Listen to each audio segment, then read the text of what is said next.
But you seem to know better than me. No, I don't know. But you're writing about it, not me. I'm waiting for you. I'd like to know what... But still you're talking about it, so how do you know? You played fantastic well. Doesn't matter, you talk only about the game. Because you don't want to talk anymore about the other things. There's no other things. It's solved, and it was solved immediately, and yeah. For all his talent and charisma, Zlatan Ibrahimovic's career has been built on fire and friction. He's not just remembered for his goals, but also for the players he simply couldn't stand. And when Zlatan doesn't like someone, the world usually finds out.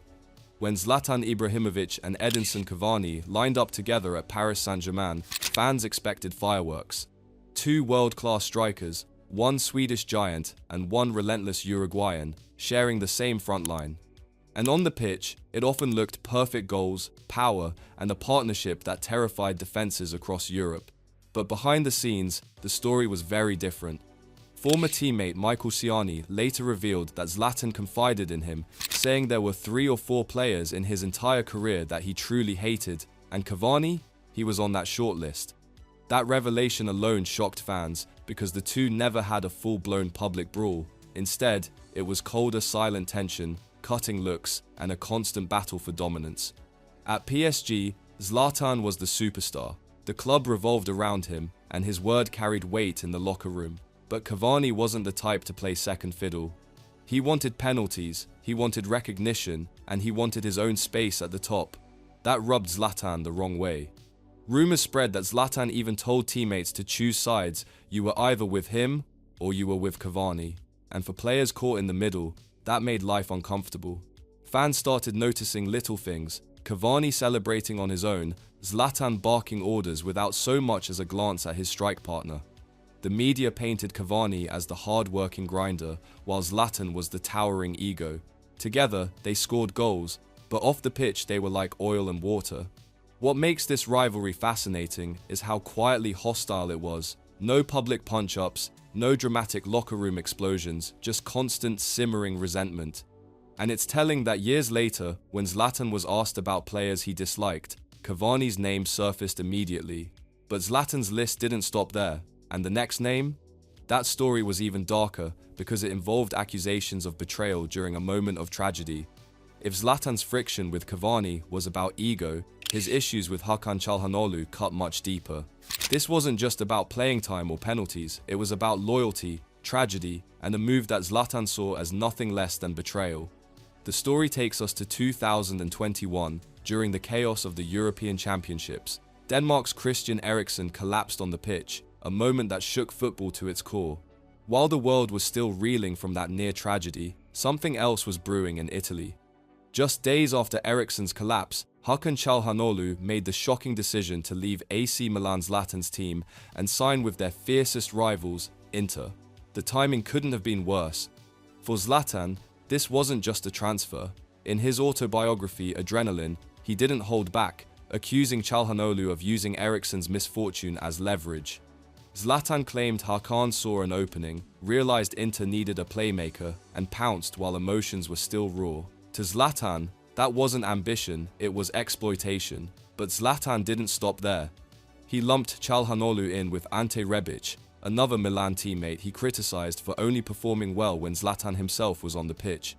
In Zlatan's eyes, players like Hakan were ungrateful, benefiting from his presence, then turning their backs the moment it suited them. Harsh words, but typical Zlatan, blunt, unfiltered, and loaded with venom. What made the situation even more tense was how close Milan had been to rebuilding something special.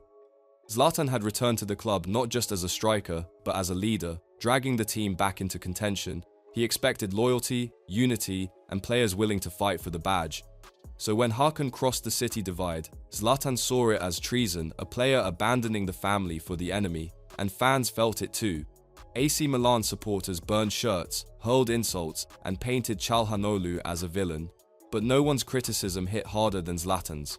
When Zlatan writes that you betrayed him, it becomes part of your career story forever.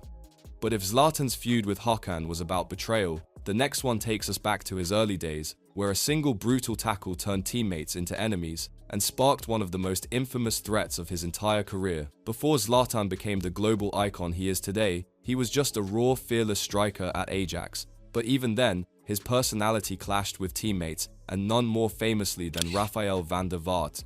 What started as a promising partnership between two young stars quickly spiraled into one of Zlatan's ugliest early feuds. It all came to a head during an international match in 2004, when Zlatan, playing for Sweden, went in hard on van der Vaart, who was captaining the Netherlands. The tackle left van der Vaart badly injured. Instead of brushing it off as an accident, van der Vaart accused Zlatan of doing it deliberately. That accusation lit a fuse. According to van der Vaart himself, Zlatan didn't take it lightly. In the locker room, Zlatan allegedly told him straight to his face, "If you accuse me of that again, I'll break both your legs." Whether he meant it or not, that moment revealed the ruthless, uncompromising side of Zlatan that the world would come to know so well. From there, their relationship was finished. The Ajax dressing room became toxic, with the squad split into camps. Management realized the situation was unsustainable, and before long, Zlatan was sold to Juventus. In a way, van der Vaart's feud helped catapult Zlatan into the next chapter of his career, one that would make him a superstar. But this episode wasn't just about a bad tackle. It showed that Zlatan never backed down, never apologized for who he was, and never tolerated anyone who questioned his intent. If van der Vaart wanted to paint him as reckless, Zlatan was going to answer with fire, and that fire stayed with him long after Ajax. Because years later, when he joined Barcelona, Zlatan's clashes weren't with teammates, they were with one of the biggest coaching figures in football history. When Zlatan signed for Barcelona in 2009, it was supposed to be the perfect move. He was coming off incredible seasons at Inter, and joining Pep Guardiola's tiki-taka dynasty looked like a dream. But dreams quickly turned into nightmares. At first, things went well. Zlatan scored goals, settled into the squad, and looked like the missing piece for a team already brimming with talent. But then came Lionel Messi's rise to absolute dominance, and Guardiola's decision to reshape the system around him. Suddenly, Zlatan wasn't the focal point anymore. He was pushed out wide, asked to sacrifice his natural game, and for a man with Zlatan's ego, that was unacceptable. The tension built quietly, then erupted.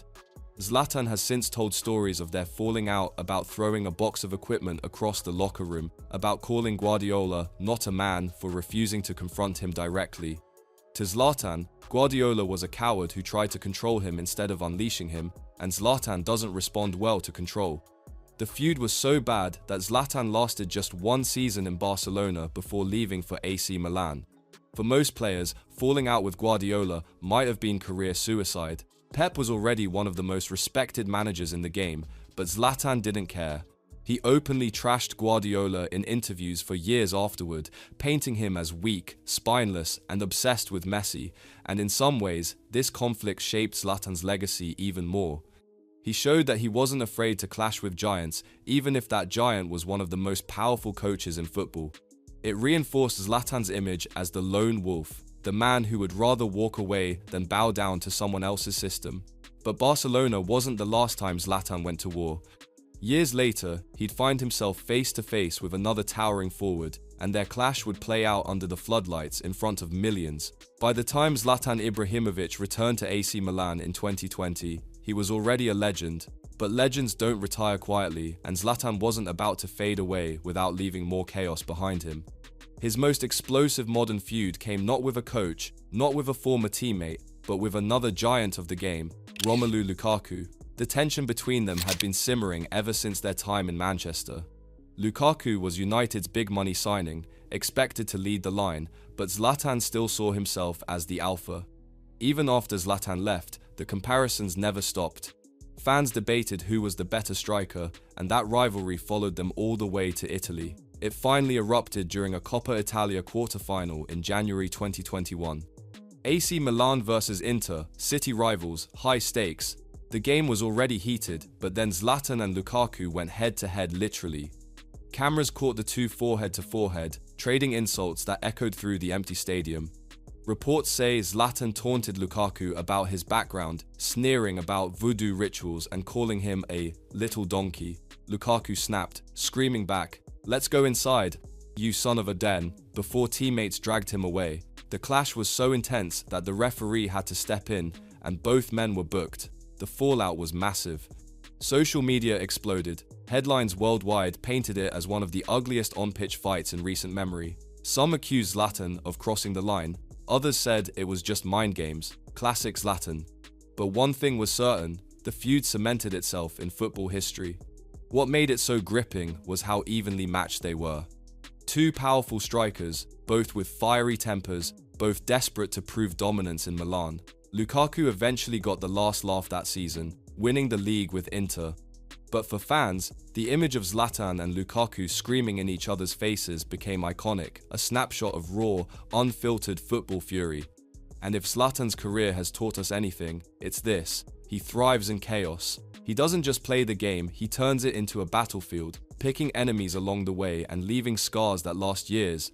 From Edinson Cavani's cold stares in Paris, to Hakan Çalhanoğlu's betrayal in Milan, from Rafael van der Vaart's broken trust in Amsterdam, to Pep Guardiola's power struggle in Barcelona, and finally, the screaming showdown with Romelu Lukaku's Zlatan Ibrahimovic's career has been littered with rivals. But here's the truth: Zlatan wouldn't be Zlatan without them.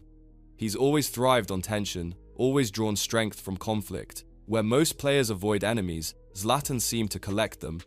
And in every feud, every controversy, he added another layer to his legend. The question is, was this just ego, or was it part of his genius? Did Zlatan need enemies to fuel his fire, or did his greatness naturally create them? One thing's for sure, love him or hate him, Zlatan Ibrahimović never left the pitch quietly. He left behind goals, trophies, and stories that will be told for decades.